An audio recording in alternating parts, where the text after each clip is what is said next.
नमस्कार आणि राम राम मंडळ. परत एकदा फिल्मी पुणेकरमध्ये तुमच्या सगळ्यांचं स्वागत आहे. आणि मी एक सुंदर अशी एक फिल्म घेऊन आलोय जिचं नाव आहे क्रांतीज्योती विद्यालय. खूप सुंदर असा सिनेमा आहे, मराठी सिनेमा आहे आणि उत्तम स्टोरी वगैरे देखील आहे. परंतु काही लोकांनी जर हा सिनेमा अजून पाहिला नसेल तर हा सिनेमा नक्कीच बघा.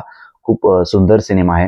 हेमंत डोमेनचं एक आहे की वेगवेगळ्या विषयांवरती हात घालतात. म्हणजे सध्या मराठी इंडस्ट्रीमध्ये त्याचं सासा सुना स्त्रिया यांच्यावरतीच एक बेसिक बेसिक स्टोरी तयार होतात की लोक त्याच्याकडे पाठ फिरवत चालतात. पण यांचे विषय असे असतात की थोडेसे हटके किंवा थोडेसे वेगळे विषय सध्या पाहायला मिळतात.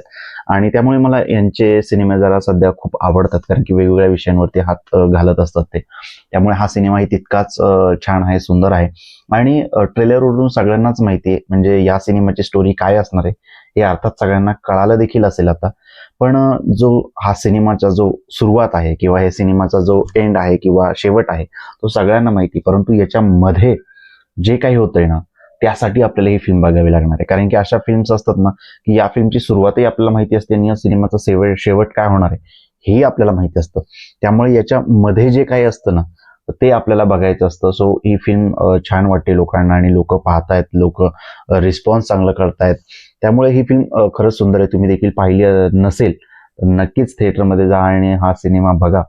सचिन खेडेकरांचं काम उत्तम झालंय. अर्थात ते या चित्रपटामध्ये प्राध्यापक यांची भूमिका साकारतात. आणि मग काही स्टुडंट असतात की ती शाळा पडणार आहे म्हणून ते स्टुडंट परत येतात, रियुनियन करतात थोडक्यात.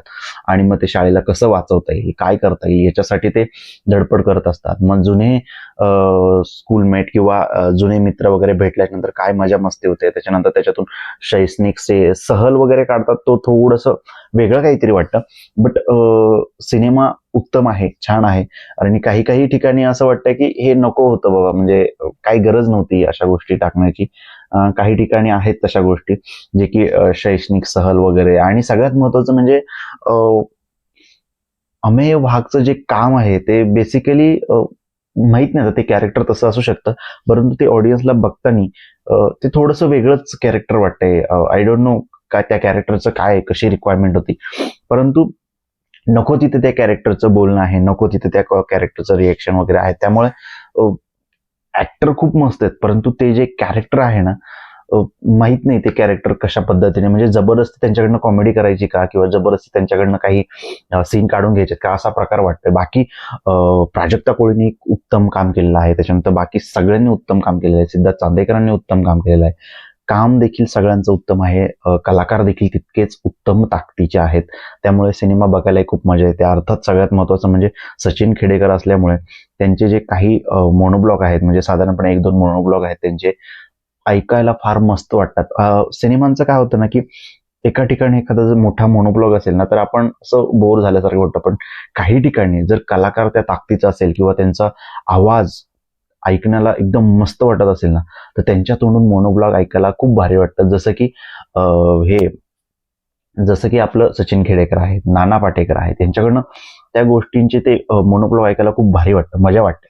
त्यामुळे असे सिनेमे खास करून त्यांच्यासाठी तर बघावेत असं मला वाटतं. म्हणजे मी तरी पाहतच असतो, कारण यांच्याकडून काहीतरी शिकायला मिळतं किंवा काय पद्धतीने हे काम करतात वगैरे.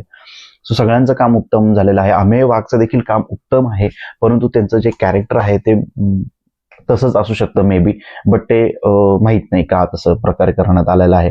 परंतु बाकी सगळ्यांचं काम उत्तम झालेलं आहे. सिनेमा देखील उत्तम आहे. त्यामुळे जर हा सिनेमा तुम्ही पाहिला नसेल तर नक्कीच थिएटरमध्ये जा आणि हा सिनेमा पहा. तुम्हालाही तुमच्या शाळेतील दिवस नक्कीच आठवतील. काही गोष्टी ज्या आपल्याला नको असतात त्या देखील आपल्याला बघायला मिळतील. पण ऑब्व्हियस आहे कुठल्याही गोष्टीमध्ये पॉझिटिव्ह निगेटिव्ह पॉईंट असणारच आहेत. त्यामुळे ह्या फिल्ममध्ये जेवढे पॉझिटिव्ह पॉईंट आहेत तितकेच निगेटिव्ह देखील असू शकतात आणि आहेत, आणि ते कमी आहेत. महत्वाचं म्हणजे ते कमी आहेत. त्यामुळे ही फिल्म पाहण्यासारखी आहे. नक्कीच थिएटरमध्ये जाऊन पहा. म्हणजे तुमचा वेळ आणि तुमचा पैसा अर्थात वाया तर जाणार नाही, इतपत छान फिल्म आहे. त्यामुळे ही जर फिल्म तुम्ही बघितली नसेल तर नक्कीच थिएटरमध्ये जा आणि ही फिल्म बघा. हेमंत डोमेने खूप सुंदर असं दिग्दर्शन केलेलं आहे. त्यामुळे हा सिनेमा नक्की